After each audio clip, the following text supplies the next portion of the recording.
마리아 복지병원.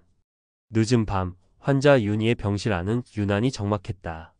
간호사가 약을 점검하던 중 갑작스러운 비명 소리가 복도를 울렸고 사람들은 서둘러 달려왔다.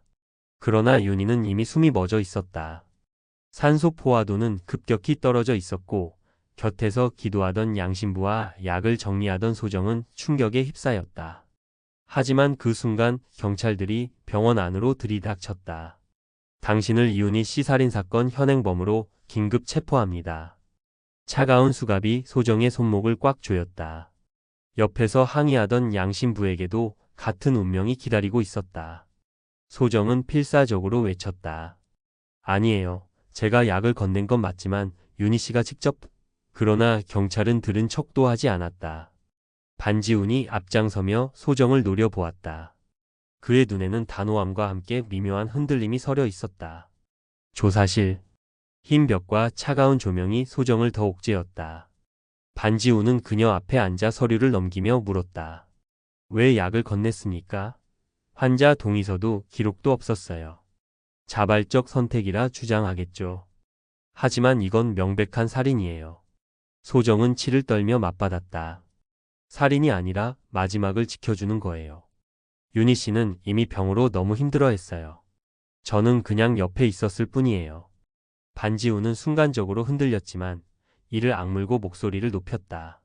사람은 스스로 죽음을 선택할 권리가 없어요. 그리고 당신이 도운 순간 그건 범죄가 됩니다. 그러자 소정의 눈빛이 날카로워졌다. 권리라고? 그럼 고통 속에서 매일 죽음을 기다리는 사람들한테 당신이 그 고통을 대신 짊어질 수 있어요. 아니잖아. 나는 그저 누군가의 마지막 소원을 들어준 것뿐이야. 침묵이 흘렀다. 반지훈의 손끝이 떨렸다.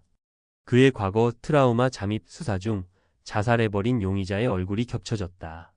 한편 병원 밖에서는 대연이 분노를 억누르며 광철을 찾아갔다. 윤희의 사망 소식이 단순한 사고가 아니라고 직감한 것이다. 너지? 내가 건드린 거지? 광철은 비릿하게 웃으며 담배를 꺼냈다. 증거 있어? 내가 굳이 그 여자 환자 건드릴 이유가 뭔데? 대연은 주먹을 움켜쥐었지만 참았다. 광철은 여유롭게 말을 이어갔다. 근데 말이야, 소정이 내가 그렇게 아끼는 그 여자, 이번에 진짜 끝난 것 같아. 경찰이 현행범으로 잡았다더라. 하긴 사람 죽였잖아? 이번엔 못 빠져나올걸. 대연의 눈에 살기가 번뜩였다. 그는 광철의 멱살을 잡고 벽에 내리쳤다. 입 다물어. 내가 뭔가 꾸민 거라면 내가 끝까지 파헤칠 거야. 광철은 비웃으며 속삭였다. 그럼 내 여잔 어떻게 지켜낼 건데? 경찰, 마약, 그리고 나. 사방이 덫인데? 다시 조사실. 양신부는 침착하게 진술을 이어갔다. 윤희는 이미 오래전부터 삶을 정리하려 했습니다. 소정은 그저 곁에 있었을 뿐이에요. 죽음을 돕기 위해서가 아니라 고통을 덜어주려 한 겁니다. 그러나 경찰은 그의 말을 믿으려 하지 않았다. 게다가 CCTV에는 소정이 약병을 건네는 모습만 선명하게 남아 있었다. 그러던 중 대연이 몰래 경찰청 내부에 있는 지인에게 정보를 흘려받았다. 윤희의 약물 검사 결과가 너무 빨리 나왔다는 것, 그리고 혈액 속에서 확인된 성분이 기존 벤포나비탈과 달랐다는 것. 누군가 중간에서 약을 바꿔치기 했다는 강력한 정황이었다. 대연은 소정에게 몰래 쪽지를 전달했다. 누군가 내 뒤에서 조작하고 있어. 끝까지 버텨. 내가 밝혀낼게. 소정은 조사실에서 담담히 앉아 있었지만 마음속은 요동쳤다. 그리고 마침내 그녀는 결심했다. 그래요. 내가 잡혀가든 말든 상관없어요. 하지만 윤희 씨의 죽음만큼은 진실을 밝혀야겠어요. 이때 또 다른 반전이 찾아왔다. 병원 장례식장에서 윤희의 오빠가 나타난 것이다. 그는 흐느끼며 경찰 앞에 서서 충격적인 말을 내뱉었다. 우리 누나 스스로 죽음을 원했어요. 몇 달 전부터 직접 녹음까지 남겼습니다. 순간 현장은 술렁였다. 경찰은 긴급하게 증거물을 확인했고 녹음 파일 속 윤희의 목소리가 흘러나왔다.